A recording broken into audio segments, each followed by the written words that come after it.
Warning: the following podcast contains violent scenes that may be unsettling to some listeners. Listener discretion is advised. In 1987, four childhood friends were reunited after 10 years to investigate the murder of a mentor they all shared. During this time, they unlocked the deep secrets of the past and found themselves exposed to the darkness that surrounded them. Soon it became more than a fight for justice, and instead it became a fight against the ultimate evil. 6 months later, in the winter of 1988, bonded by their knowledge of the dark unknown, they have decided to no longer be the victim. Now they seek out the deep roots of satanic corruption that hides in the shadows of society, all the while trying to mentor a new companion seeking justice for the death of his cousin. Institutionalized is the second story arc in the Chronicles of Darkness first edition story, The Ultimate Evil, set in Bismarck, North Dakota in 1988. Join us in this tale of satanic horror with Wayne, played by Adam, Che, played by Andrew, Alex, played by Mitch, Michael, played by Slavic, and the newcomer Derek, played by Tillman. If you'd like to contact us, you can find us on Twitter at twin_cities_VTM and on Facebook and Discord at Twin Cities by Night.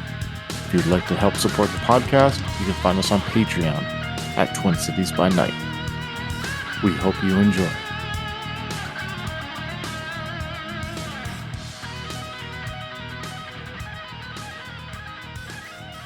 So Wayne and Alex, you're in this car, Wayne's car, driving down the highway south back towards Bismarck. Inside of the car is dark. The only illumination is the luminescent green clock indicator that's on the dash. There's no street lights on the highway right now. The moon is still full. And if you look to the left and right, you can see it shining off of the snow, the encrusted snow that's on the plains. But when you look at each other or attempt to look at each other, it's hard to make out distinguished features because of how dark it is in the car. The miles are going by as the snow continues to fall lightly like it did before. So you still have that dizzying effect, almost as if you're traveling through space, like on the TV shows where the headlight illuminates the snowflakes as they zoom by you. Go ahead, scenes on you guys. So Wayne is kind of quiet during this car ride. He's definitely not playing any music or anything, but he does feel kind of bad that he was sort of dismissing what Alex was saying about what he saw earlier. And he kind of, I think he had said something to him about just like not to worry about it or something, but he's just gonna kind of break the silence and just be like, "You hungry? Should we get something to eat?" Mike's gonna chew us out when we get back. Alex is just sort of leaning his head against the window, trying to lay down. I could eat. Is anything open now? It's around probably like 11:30 midnight. I mean, there probably isn't fast food, but you know that there's that Denny's that you guys originally first used to eat at a lot that's open 24/7. We could always go to Denny's. Yeah, might as well. And just kind of being silent for the rest of the drive, Wayne is going to drive to the Denny's. He's in kind of low spirits right now, having been caught, having just had the plan just kind of just unravel so quickly. He really built himself up into thinking that he was really good at this from the time that he was in the hardware store, pre-planning this whole thing. And to just have it kind of fall apart like that, he realizes, I'm not good at this.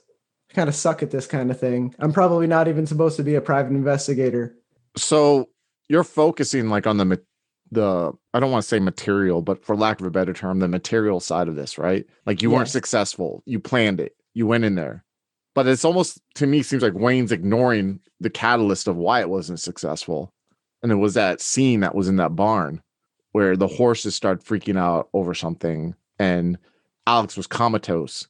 What are his thoughts on that? Or is he just kind of trying to compartmentalize that and just more focus on the fact like, I failed, I'm not a good PI? Is he able to rationalize or handle what he witnessed? He's definitely compartmentalizing it. He has this just sad feeling in his stomach and like this lump in his throat, and he doesn't know why. And to him, it's because he failed, and he doesn't even really want to go there just yet. And Yeah, he's not really just acknowledging any of that just yet. And he just doesn't really know where to place it, so he's just kind of placing it on himself for not having done the thing. Because in many ways, it's kind of similar to what happened to you, Michael and Che, when you went on that house on North 4th Street, and Che thought he saw the old people sitting there talking, and you guys witnessed the flies coming up on the side of the house, and you all kind of, for the better, lack of a better term, lost your shit at that time, puking. Very similar, you know. And Wayne also kind of is just like, well, Alex has a lot of problems, and I don't know what happened to him tonight, but So that was weird. But he's almost putting it on Alex, right? Like Alex is the ex-junkie. Alex is the guy who kind of acts a little bit out there. Is that what you're implying? no, he's not putting like the failure of the operation on Alex. He's just saying that it's not like uncharacteristic for Alex to do something weird. Okay. So Alex, the man who saw this and witnessed all this, the one who wanted to come to the barn because he felt like he would get a grasp on what's going on. While your head is resting on the cold window and feeling that coolness on the side of your face, on the right side of your face, what's all going on in your head? Alex is just very numb. There's a part of him that's just thinking, not this shit again. And he's trying to process that. He's also kind of debating whether or not he's going to try to draw it out later, but he's afraid of what he might find. Is he at all thinking about how he's going to explain this to Wayne? Or is he like, what's his thoughts? If Wayne doesn't bring it up, he's not going to bring it up? Or, you had someone kind of see this come from you, but you also see how he's handling it now. Alex might, bring it up after he's had some time to process it. If Wayne asks about it, he may say something sooner, but he wants to parse it out in his head before he really goes anywhere with it. Okay. So the last 30 minutes of the drive goes by. Eventually start seeing signs of welcome to Bismarck. And you start driving down State Street till you get to where there's a Denny's on the right. You see the yellow sign with the red writing of Denny's. And as you turn into the parking lot, you see that you're the only car that's in the parking lot other than 2 or 3. But you look through the large front window that shows all the tables within, and you see a booth, like a dining booth they have where you can actually sit at the booth if you want to, where the cook is behind it, the cook window. And you only see a waitress right now, kind of leaning behind it, reading a newspaper. As you walk in, you hear Billy Joel, We Didn't Start the Fire, kind of playing gently in the background over the system. As the waitress sees you, she lifts her head up from the newspaper. She has blondish graying hair. She looks to be slightly overweight. She has that sky blue Denny's kind of dress uniform that is on with her name tag on there. You see the name says Amy in cursive writing. She walks up to you both and leads you towards a table that is along the window, a booth where you sit on one booth across from Alex, Wayne, and Alex, you sit across from Wayne. She leaves 2 menus at the table and looks at you both like, would you like coffee? Yes. Yes, please. And she nods and she comes back with 2 cups and she has a coffee pitcher and she pours you 2 cups and leaves a little thing with a little bowl with a bunch of creams. And there's already sugar that's on the side there next to the salt and pepper and the ketchup and mustard. I ask her for an ashtray as well. And she goes and walks to the table next to you and takes one of those tin ashtrays that they had, the disposable kind, and puts it in the middle. And she looks at you. She's like, are you ready to order? Yeah, just a couple waffles, all right? No syrup, please. And she looks at you and nods, and then she looks at you, Alex. Bacon and hash browns. And she turns around and walks off. Go ahead, scenes on you guys. And as she walks off, Wayne is kind of just like looking across the table at Alex, and there's just kind of like a silence for a second, unless there's any other kind of background noises. And then after like a few moments of silence and just like a few sips of coffee, he's just going to say, all right, man, tell me about what happened in there. Fuck. Alex will whisper into his coffee. Fine. Alex will grab like 4 sugars, rip them open at the same time and dump them all into his coffee and start stirring. Kind of the same shit that happened a few years back and last year, and shit that I would rather not have happen, but it just keeps happening. When we got into the barn, suddenly I wasn't in the barn anymore. There was just a starry sky and people without skin. Just there's more shit there. There's more shit there that we need to dig out. Jesus Christ. people without skin, Alex? Kind of reminds you of something, doesn't it, Wayne? It's starting to. And then he's just gonna, after like a few moments of being quiet, he's just gonna say, "Do we just burn it down?" Nah, there's kids there, man. We don't want to burn it down. Well, I just meant the farm, man. No sense in killing a good horse. You see Wayne's face is kind of gone completely pale, and he just looks completely colorless, and you just see that there's like a little bit of sweat just kind of like forming on his forehead. It feels like that Welkstetter shit all over again. And yeah, Wayne is just kind of silent. He just doesn't really know what to say. The food comes up as the lady drops the food off in front of each one of you. The bacon and hash browns in front of Alex and the waffle with no syrup. She identifies the food as waitresses tend to do when they set it down to ensure that you ordered the right thing. And then she goes and walks off. If you wish to both continue to talk, you can. If you wish just to finish your finish your meals in shocked silence while you're processing, that's perfectly fine too. Just let me know what you guys decide. Wayne doesn't touch his food at all. And he just kind of sits there smoking the cigarette with a very like dumbfounded look on his face, just like he's trying to process information. And he just looks like he's received horrible news, basically. And he just doesn't touch the food at all. And then when he's done, he puts a cigarette out and he just gets the money out to just leave on the table. Alex just eats his food in silence and finishes his coffee. After the check is dropped off, you pay Amy and you get back in your car. Right now, it's probably about 12:30 or 1, which you know that the shop's going to open up at 8. That's usually when Mike expects you both to be in there. If you were to guess right now, Mike is probably asleep in his apartment. So there's 2 options. You can drop Alex off and you can, wait to speak to Mike tomorrow morning, or is there any other options or anything else you guys would like to do right now? You want me to drop you off so you can crash? Yeah, just drop me off at the office. I'll sleep there. You want to go to the office now? I can, if you're trying to work on this, I'll go with you. I'll work with you. No, I'm just going to go there and sleep. All right. And I go and I drop him off at the office, and then I'll probably just drive back to my place for a few hours. But I will tell him before I go, that I'm just going to see him in a few hours. Yep. Have a good night. So do you sleep on that couch in the back, Alex, that you guys usually have people that separate area? We said there's like a couch and a table. Yep. Okay. He just drops onto that and passes out. All right. So we will cut to Derek. Your alarm is going off. Yeah, I search for it and punch it so it shuts up.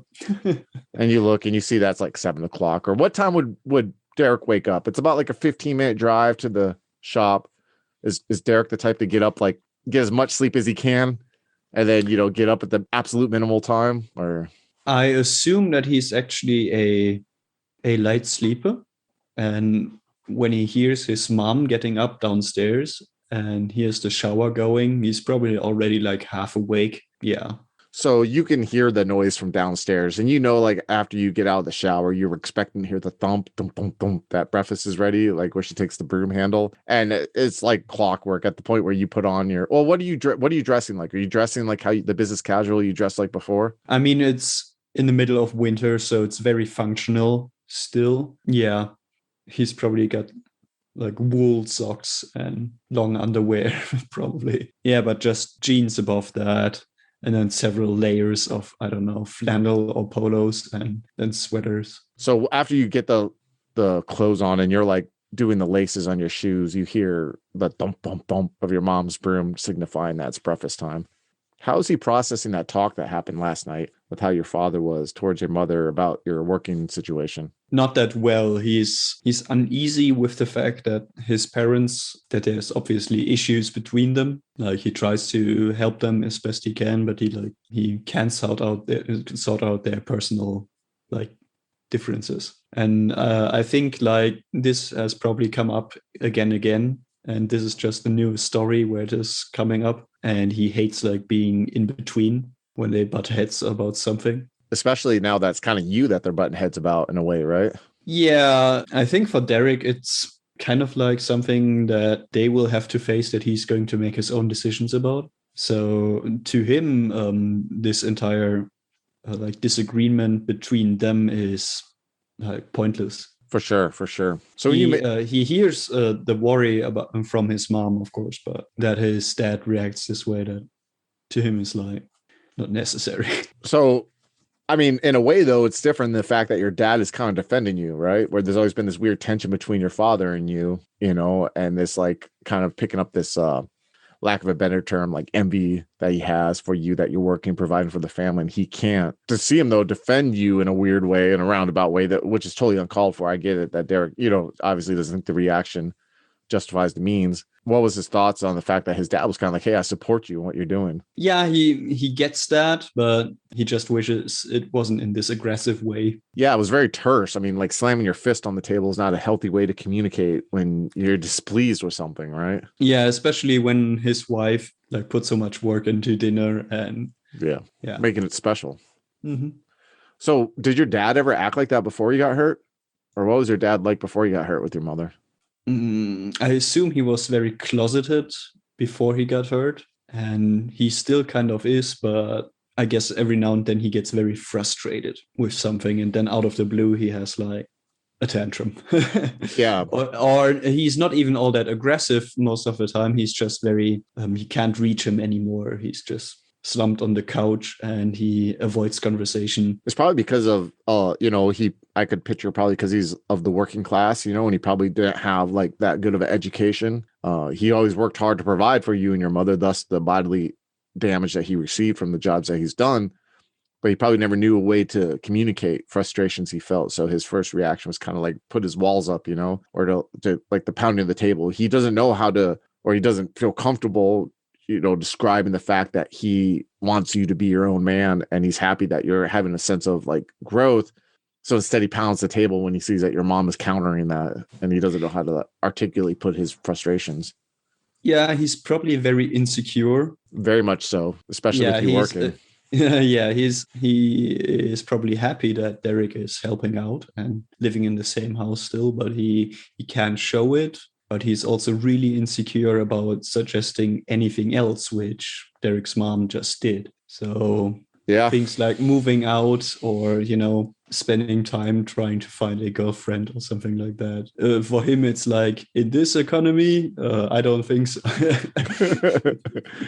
For sure. So when you go downstairs, you do your customary knock before you open the door and go in, and you see that your mom has made oatmeal for you, seeing that's a colder day, and you see it sitting at the table rather than on the kitchen counter. There's a cup of coffee there for you also. And you see her dad's already awake. He's wearing this customary chinos with like a plaid shirt tucked in and shoes. Even though he isn't working, he still dresses like when he used to work. And he goes and you see when you walk in that he's watching TV, and you can hear the local news. And while you're walking up to sit down at the table and take the first bite of your oatmeal, you hear Channel 5 investigative has still found out no details, or at least being reported by the Bismarck PD about the accident / shootout that occurred. We know the witness, or we know the victim named Che Thompson. And you see like a picture come up of this Che person. It looks like it was like an driver's license picture that comes up. And it kind of does that where it like floats on the screen. They're trying to do like fancy new like technology of the news where it kind of like floats a little bit, then it moves off.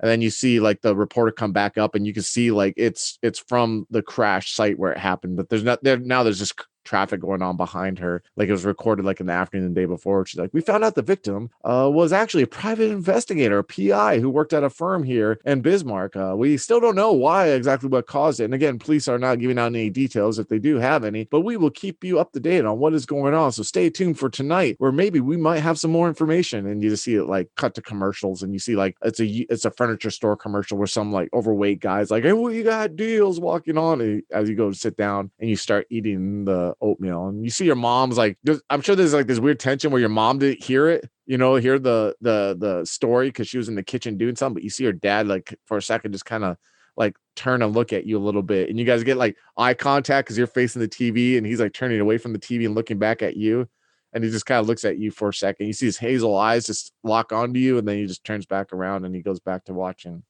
the news.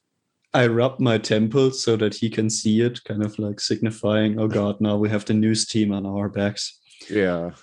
What does that make you feel with, especially with what, I mean, just everything, the process of knowing that you're coming in the office here, like in maybe like 30 minutes and like what you knew the guys are doing. Like, is there any wondering what the guys found out last night or anything like that? Oh, that honestly, it's so early in the morning. He's probably not even really thinking about that. But like this news group thing that is going to bug him so bad.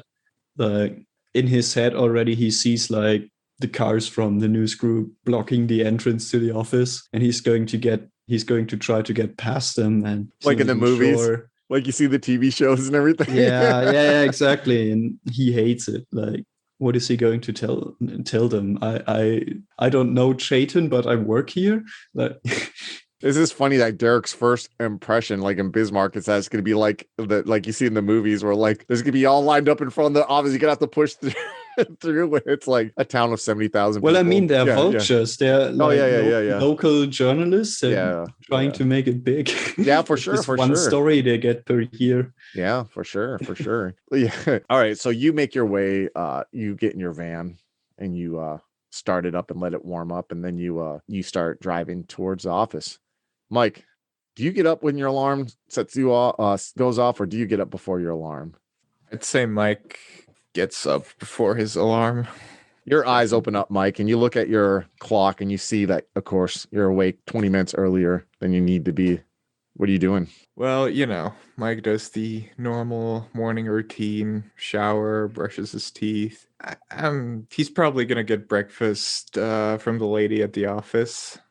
Across the office. Martha, next to the office, yes, but Martha. Yeah. Martha, yeah. And yeah, he's probably just he's gonna take slow steps to his car after he gets ready, grabs his coat. Avoid the ice. Yeah, you don't want to slip on the ice. Yeah, right, exactly. And, the sort of zombie going to work routine.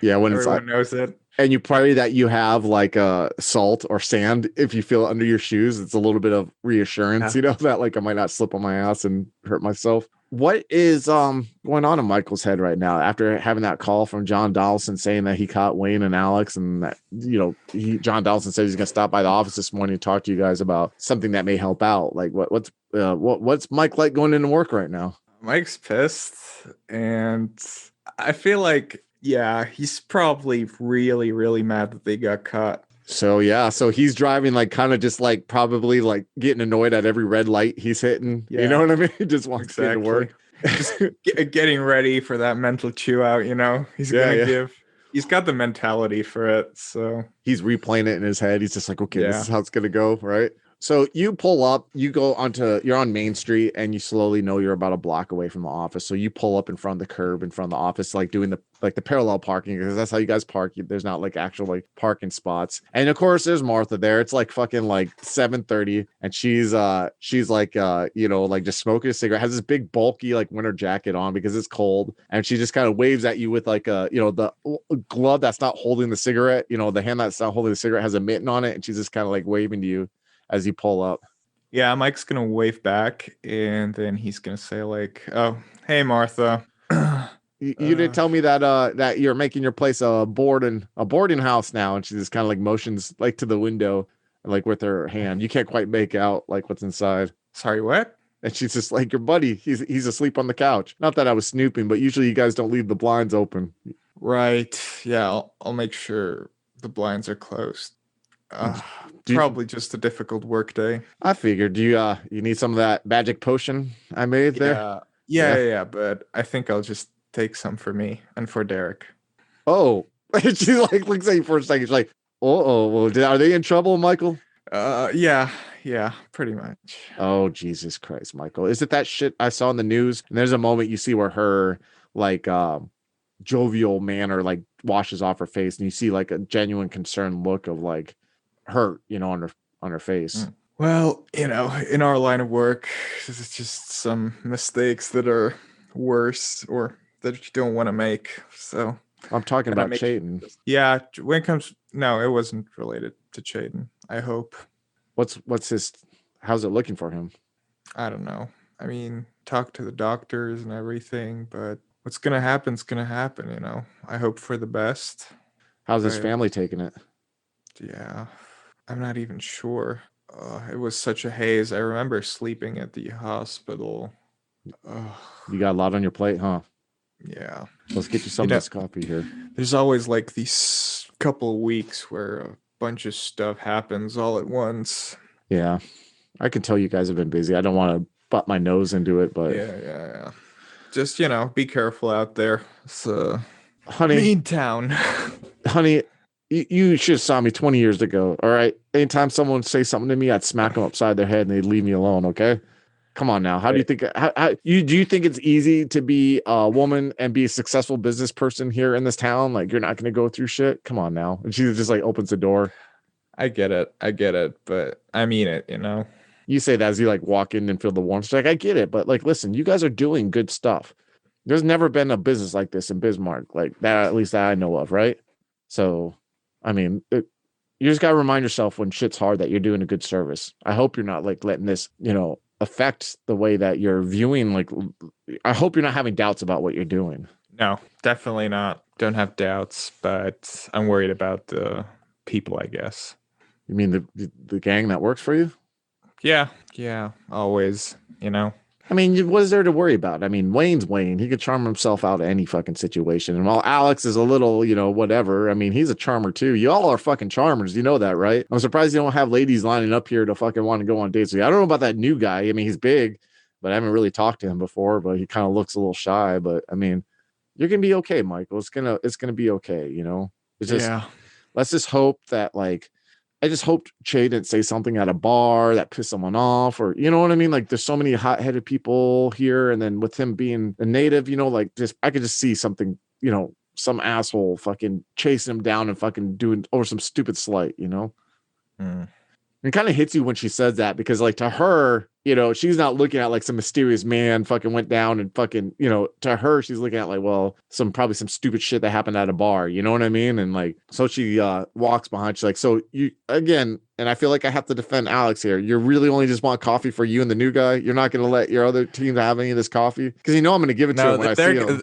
They're going to get the office coffee and I want you to not give them any and they're going to get the fucking office coffee because they fucked up. Oh, office coffee. Oof. It's not that Folger shit, is it?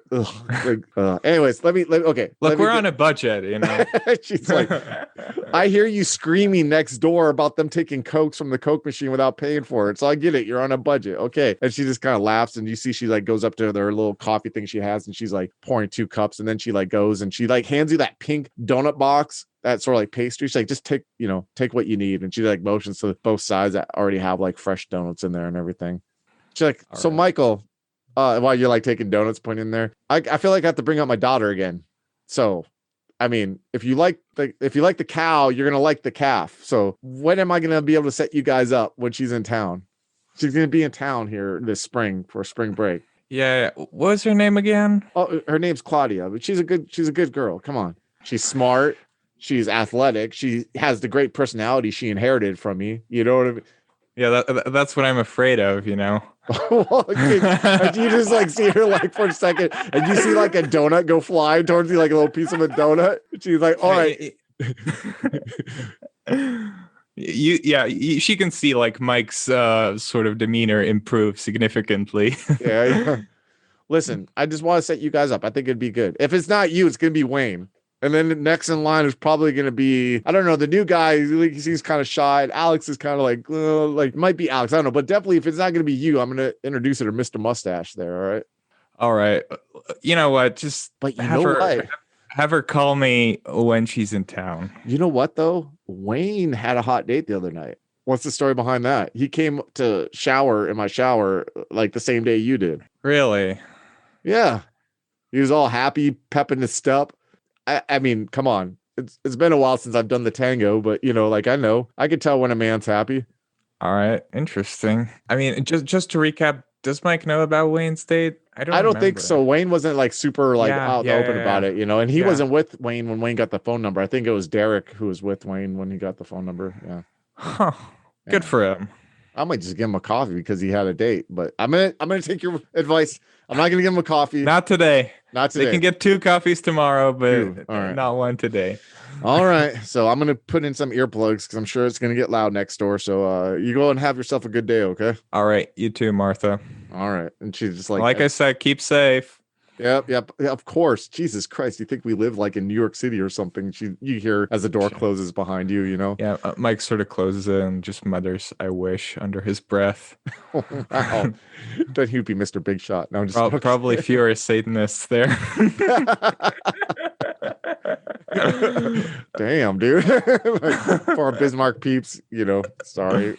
Yeah, Bismarck is the school of Satanist hard knocks. There you go. Shit. So you are standing in front of the door and you know you got to unlock it. You unlock the door and you open it up, and Alex is still asleep. Alex, would you say that you're sleeping pretty heavy right now? I'll let you decide. Oh yeah. Yeah. He's out. You can hear like snoring. You see that he like didn't even take off his jacket, like, or his shoes. He's just laying on the couch. That's kind of like, you know, in the back there. Yeah, Mike just sees him, makes this sort of "I want to choke the life out of you" notion, and then he leaves him to sleep, and he sort of gets the meeting room ready, you know. Oh, Just drinking his coffee, making because cheap coffee.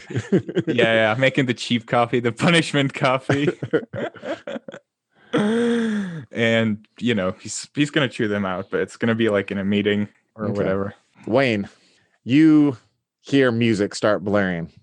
It's Kiss, Detroit Rock City, that's just blaring through the radio, and your eyes open up. What are your thoughts? Like, when you went home to go to sleep, did you fall asleep in your clothes? Did you actually get changed? It's only been about like 4 hours of sleep. You got 4.5 hours of sleep. Wayne definitely fell asleep in his clothes.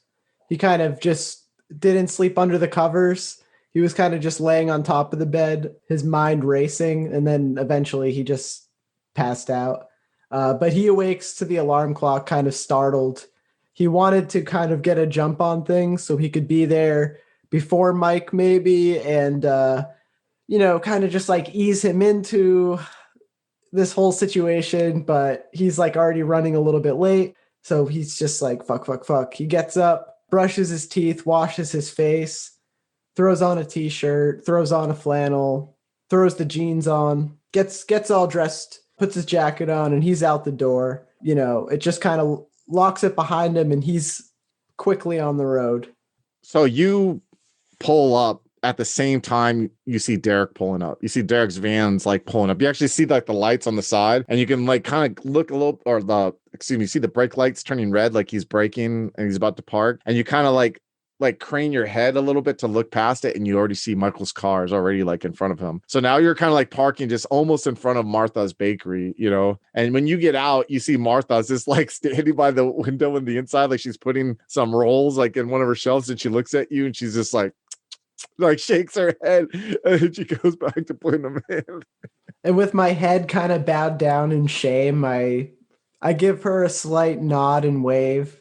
And she like she motions one finger, right? And then she like goes to the door and she opens it. She's like, "Hey, he's gonna give you the shit coffee, all right? But if you're nice to him and he gives you the okay, I'll give you some of the good coffee when he's done, all right?" No, Martha, I think I deserve the shit coffee today. What? And she's just like, and she's just like, "If you need to come and talk to me afterwards, come and talk to me, okay?"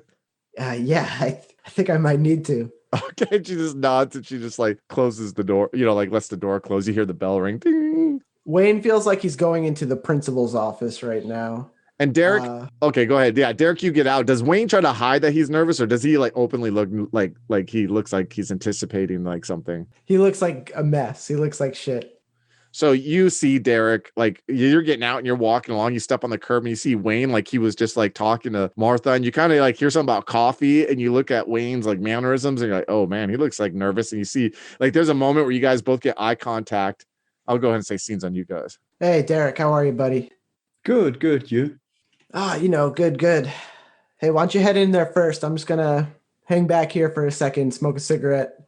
Okay.